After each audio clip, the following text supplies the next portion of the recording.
young people will stand up in front of the room and they'll say, I'm Aboriginal and I'm proud. I'm Aboriginal and I'm not a thief. I'm Aboriginal and I'm successful. I'm kind. I'm courageous, you know. And to hear these young people say all of these things there's no better feeling. It feels so good. It feels so good to be part of something and to have started something that now it's just making people feel good, you know?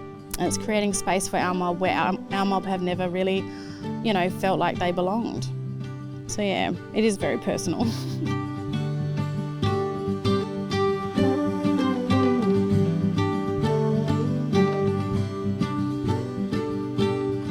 Coolbardie Aboriginal Centre is a centre that supports First Nations students at university. At university, it's not just academics. We know that there's a whole bunch of things that goes on into actually being able to study at university. So our goals at Coolbardie is to minimise the barriers that students might have.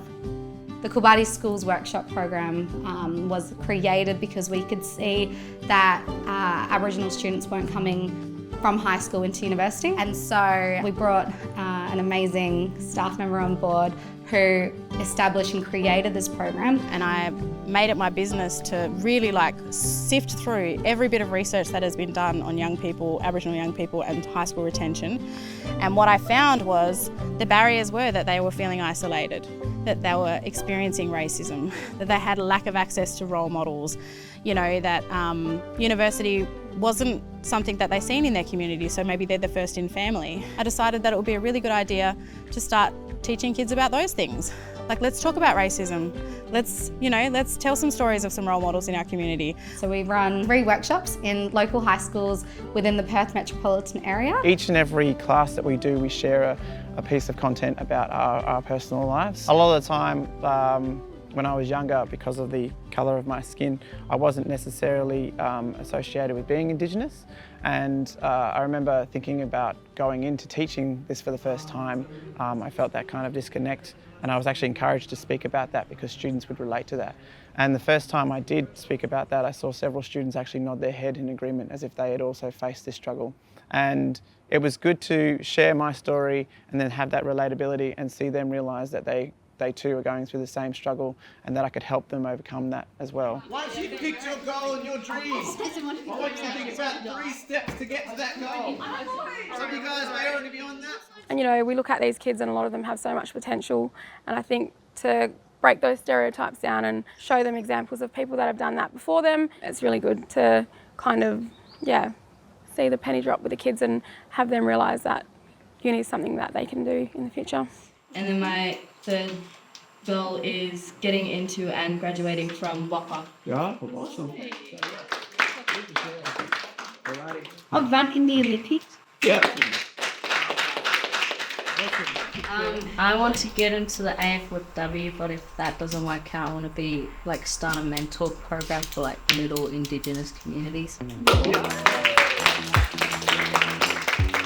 That leads up to our final event at the end of the year, which is Deadly Dreaming. Essentially where we bring them out of their high schools and we bring them onto Murdoch University campus, and they're immersed in university culture, university experiences. And they get to see what university actually looks like, and it's nothing like what they've expected, because all of our mentors and all of our staff are all Aboriginal. They're surrounded by Indigenous success the whole time. They just get to see a part of university that I don't know is the narrative they've been told previously, but we had to warm them up to it first, and that's why the workshops exist. Oh, come on, you can do better than that. How are we all?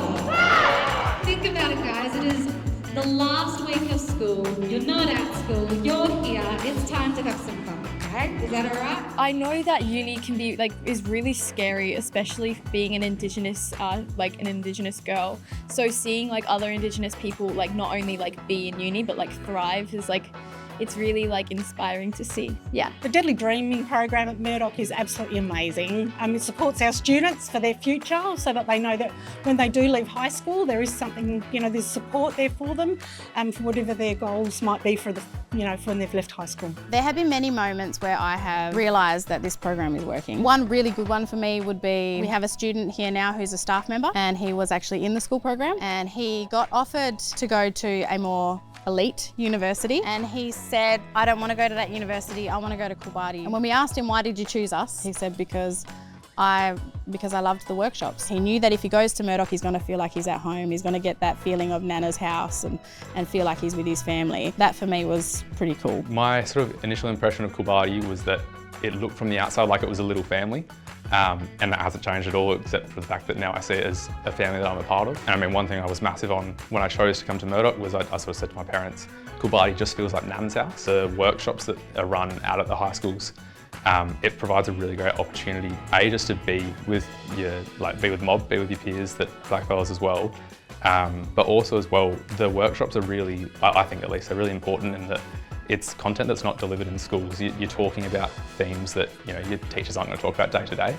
And it's a chance for those people, those younger mob, to celebrate culture. Because a lot of our students have come through the school's workshop program, we know a lot of them by name. So last year we had nearly 500 high school kids come to our Deadly Dreaming Day. And we knew majority of them by name because we had met them in the schools and we had built that one-on-one relationship with them. And so I think that's what sets us apart from any other experience, really is that relationality. At Coolbardie, we have a saying where we say you can't be what you can't see. And so days like Deadly Dreaming, the high school schools program, surrounding these young people with role models who have lived lives that's similar to theirs and have walked journeys that these guys may want to walk down one day. Deadly Dreaming really showcases that for these students.